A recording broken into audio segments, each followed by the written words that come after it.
Generator effects are clips that you create from nothing, things like backgrounds, placeholder elements, and number or timecode displays.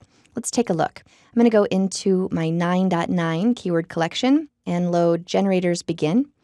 And let's say that I have everybody except I don't have Casey's interview yet. They've shot it, they've said it's coming, they've told me what he said, and I know I have a place for him.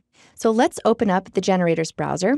We do that up here. It's right underneath my titles, and here's generators with the categories along the left and the generators within those categories along the right. There's quite a few things. Again, these are all elements that you create from scratch for various reasons to flesh out your Final Cut assets without having to leave the program.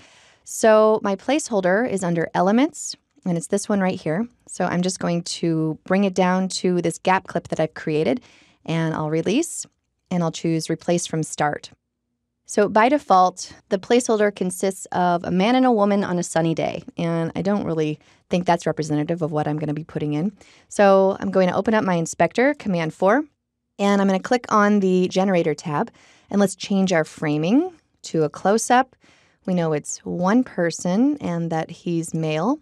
And for background, you can see there's lots of choices, but I'm just going to choose black for now. If I didn't choose black, I could choose my sky, and if I wanted an interior, but I'll leave those alone.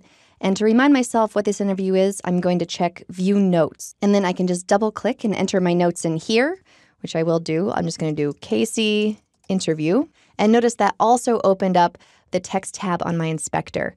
And if you watch the previous movie on creating titles, this should look familiar. So I have my basics and 3D text and face, outline, glow, and drop shadow, the parameters that are available with every single title. But I don't really need that to be fancy, so I think I'm finished for now. And usually this would be more than enough, but just to keep going on with some generator assets, let's create a background. I'm going to go to Backgrounds, and you can see that we have quite a few interesting options here. Probably nothing that we really want to put behind Casey. So let's just pick something simple. I'm going to go to, let's see, Solids, or maybe Textures.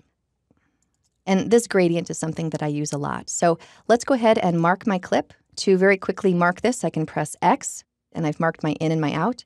And then I can just grab this gradient and connect a storyline by pressing Q. Now it puts it above the clip, and we actually need it to go below it so that we can see the background. So I'm just going to drag this down like so. And right now I can't see the background because I have to key through it. So I have a black background. So what I'm going to do is add a Luma keyer so that it keys through the black and we can see the gradient background. I'm going to open up my effects browser and go to keying. And if my subject was in front of a green screen, I would choose the keyer, but I'm going to choose Luma keyer because that's a very basic keyer that keys through either black or white. So I'm going to drop that on. And now we see the gradient background, and I can choose this clip and then make sure that my generator tab is chosen. And there's always just a few parameters that you can adjust.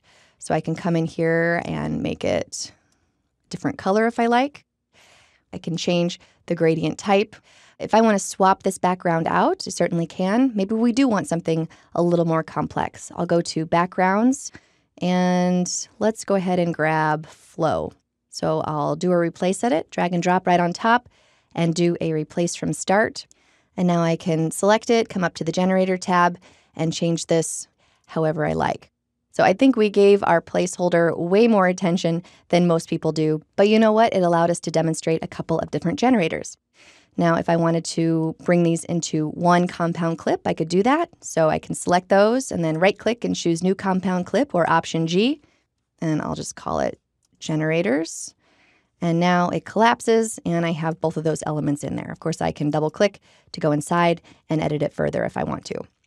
So again, there are dozens of more generators that you can explore. I'm going to just show you one more that I find pretty useful, and that's under Elements, and it's Timecode. So I'm going to press Shift-Z to zoom to fit, and let's add an in point at the beginning of our sequence and an out point at the end of our sequence.